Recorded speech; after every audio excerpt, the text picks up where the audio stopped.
दररोज आपण सर्वजण शाळेतील स्वच्छतागृहाचा वापर करतो. स्वच्छतागृह वापराबाबतचे काही नियम आपण सर्वांनी पाळले पाहिजेत. हे नियम पाळल्याने स्वच्छतागृह स्वच्छ ठेवता येईल. स्वच्छ शौचालयामुळे जंतूंचा प्रसार रोखला जातो आणि आपण निरोगी राहतो. शौचालय नेहमी स्वच्छ ठेवावे. शौचालय वापरल्यानंतर ते स्वच्छ करण्यासाठी फ्लश किंवा बादलीचा वापर करावा. शौचालयात कचरा टाकू नये, त्यामुळे शौचालय तुंबेल.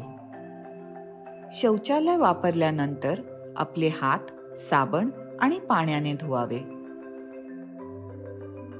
जेव्हा कोणी शौचालय वापरत असेल तेव्हा तुमची पाळी येण्याची वाट पाहावी आणि शौचालयाच्या भिंतीवर काहीही रेखाटू नये.